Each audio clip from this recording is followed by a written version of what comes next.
9h du matin, dans une polyclinique à Abidjan. Est-ce que vous avez du fer sur vous, un métal? Un bracelet, une montre? Non.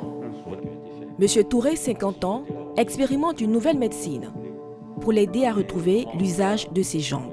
C'est un patient qui a été victime d'un accident du travail qui a occasionné un écrasement de jambes, ce que nous appelons un crush syndrome, qui est une indication formelle de la médecine hyperbare.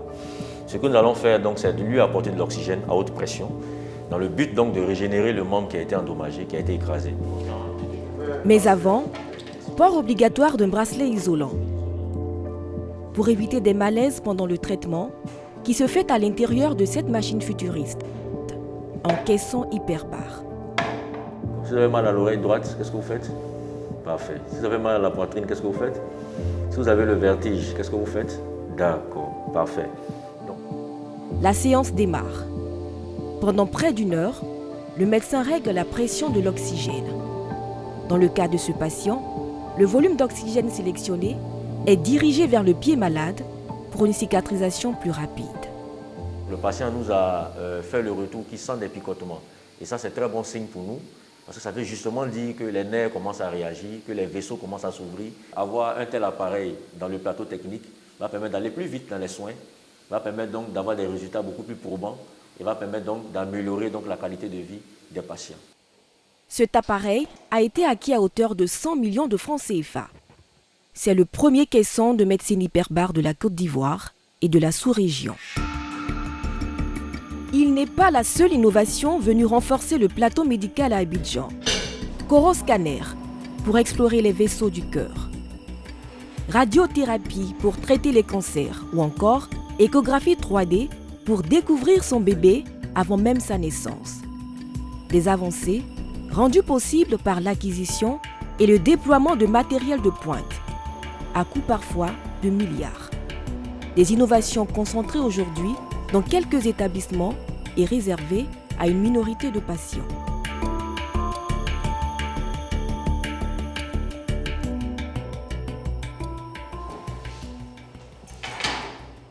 Retour à la polyclinique Farah.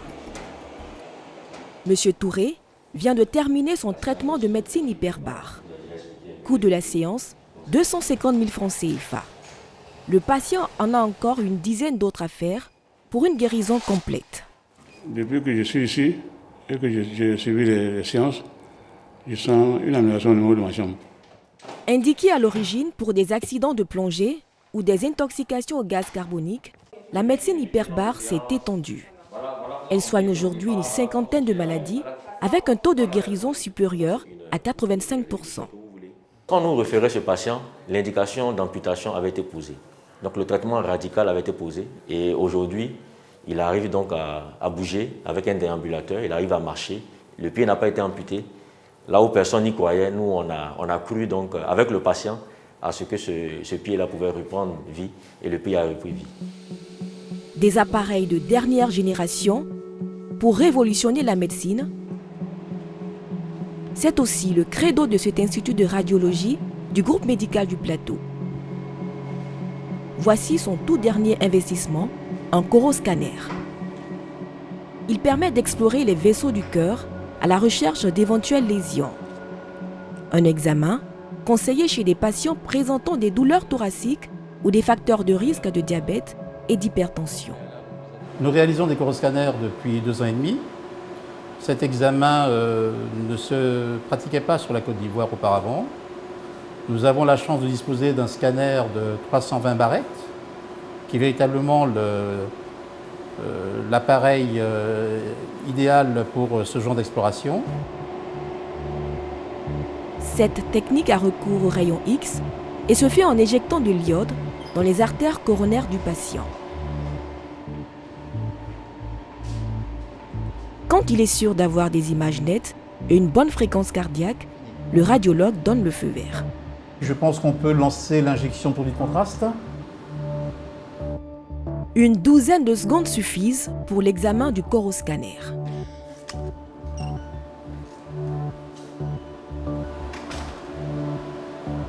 Monsieur Nguessan, comment s'est passé l'examen? Très bien, ça va? La force de ce scanner coronaire de 320 barrettes c'est qu'il permet une analyse complète et précise des vaisseaux en une seule rotation. Cet équipement d'origine japonaise serait le plus performant en Afrique de l'Ouest. Un appareil que l'Institut a acquis à prix d'or. Vouloir faire bénéficier aux patients d'une imagerie de qualité, d'un plateau technique performant, est un véritable enjeu, car il nécessite d'acquérir du matériel aux technologies avancées, donc coûteuses. Sur ce point, la direction du groupe a confirmé ses ambitions en investissant plus d'1 milliard de francs CFA pour acquérir le scanner 320 barrettes. 1 milliard de francs CFA, un investissement énorme sur le papier, mais le groupe médical n'a pas de doute sur la rentabilité à moyen terme du coroscanner. Avec un coût pour le patient de 250 000 francs CFA la séance, le seuil de rentabilité de la machine se situerait à 4 000 séances.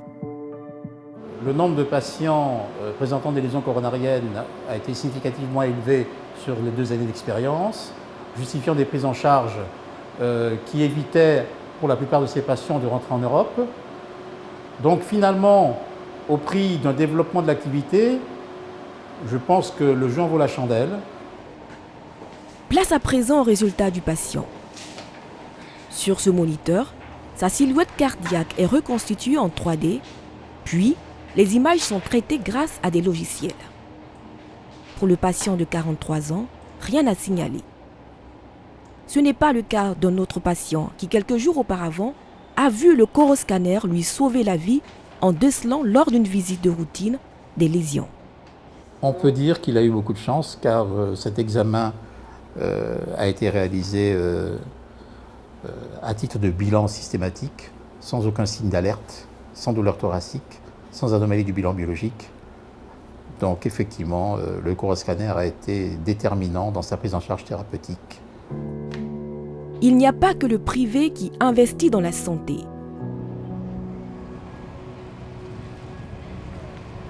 Centre national d'oncologie médicale et de radiothérapie. Ce matin, Hussein, 63 ans, a rendez-vous pour une radiothérapie. Il souffre d'un cancer de la vessie. Il est à sa 15e séance. Le traitement consiste à administrer les rayons sur la zone précise infectée par le cancer. Aujourd'hui, avec la radiothérapie, on arrive à dépasser certaines limites. Autrefois, il y avait des tumeurs qui n'étaient pas opérables ou qui n'étaient pas résécables. Alors, on était obligé d'évacuer les malades. La radiothérapie, une technologie innovante dont la Côte d'Ivoire peut se targuer depuis maintenant 4 ans.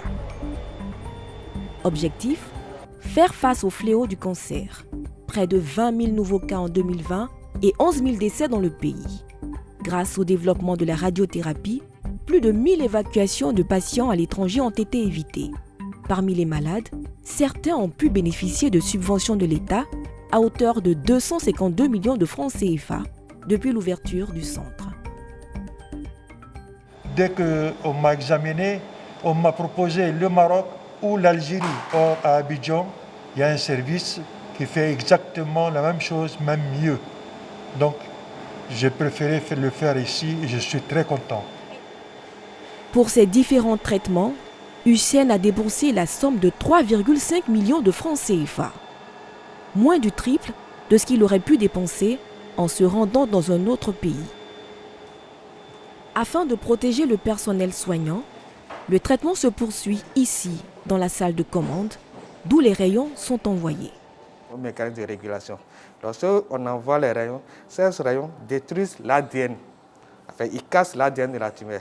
La conséquence, c'est que les cellules cancéreuses finissent par mourir. C'est le mécanisme. 13 milliards de francs CFA ont été investis pour la création du centre de radiothérapie avec l'achat des différents équipements. La radiothérapie traite 70% des cancers avec des résultats encourageants. Mais elle n'est pas la seule innovation du centre. Bonjour, ma fille. Comment ça va aujourd'hui? C'est bien. Le queue chevelu est moins gras que la dernière fois. Il est plus sain et on voit que les cheveux... Dans cette cabine, cette dame, en rémission d'un cancer du sein, bénéficient de soins comme la trichologie, des soins d'accompagnement totalement gratuits. Alors, vous savez que le traitement du cancer entraîne souvent des répercussions sur l'aspect physique du patient, tant sur les cheveux que sur le corps.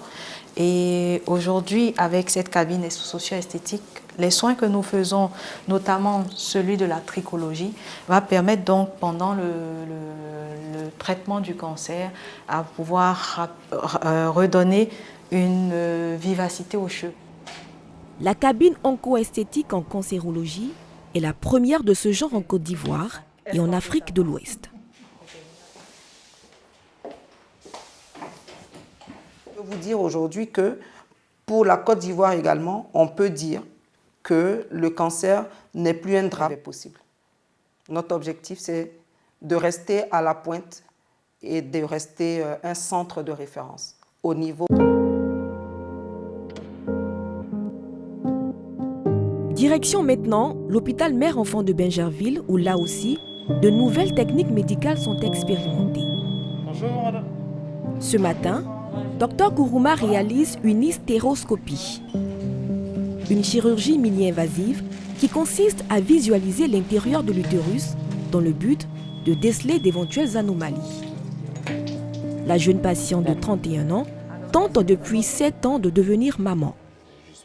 Elle est venue nous voir pour ce projet parental et on a dit stop, on va faire le point pour voir qu'est-ce qui ne marche pas. Et au cours de l'exploration, on a découvert qu'elle a des fibromes.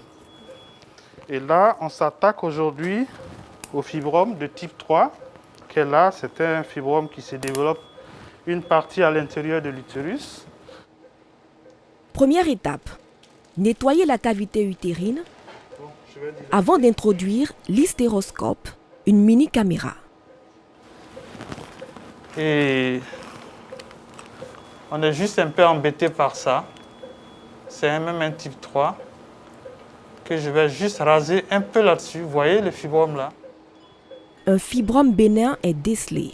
Il faut l'éliminer afin d'avoir une belle muqueuse capable d'abriter un embryon. Une quinzaine de minutes et l'examen réalisé sous anesthésie générale est terminé. C'est une intervention révolutionnaire. Elle a révolutionné la chirurgie gynécologique de la femme. Donc on peut venir enlever les fibromes le matin et retourner chez soi à la maison. Le médecin va procéder à un examen complémentaire, la cœlioscopie. Cette technique permet de visualiser les organes à l'intérieur de l'abdomen, notamment les trompes utérines. Ici, avec l'ovaire, elle est un peu rétrécie par ici, au milieu là. Mais cette partie de la trompe, c'est pas normal. D'accord? L'infection. On a une certitude qu'il faut qu'elle parte en fécondation in vitro. Et pourquoi? Pourquoi? Parce que la trompe qui lui reste n'est pas de bonne qualité. L'hôpital reçoit chaque semaine une dizaine de patientes pour ces chirurgies de pointe, avec l'espoir de les aider à donner la vie.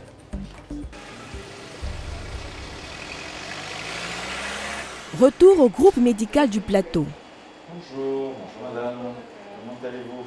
Stéphanie, 30 ans, souhaite savoir à quoi ressemblera son futur bébé, mais surtout s'informer de l'état de santé du fœtus. Pour cela, elle se soumet à une échographie tridimensionnelle, la 3D. Ça, elle figurera dans l'album. Oh là là, regardez comme c'est beau. Celle-là aussi, elle va figurer dans l'album de famille. On est dans le très sophistiqué dans la recherche de malformations. Et puis, outre le fait qu'il y a les recherches de malformations, il y a de voir comment le bébé est heureux, il vit dans un monde qui lui convient, agréable. Et puis, il est surtout normal. Coût de l'appareil, 130 millions de francs CFA. Et coût de la séance, 60 000 francs CFA.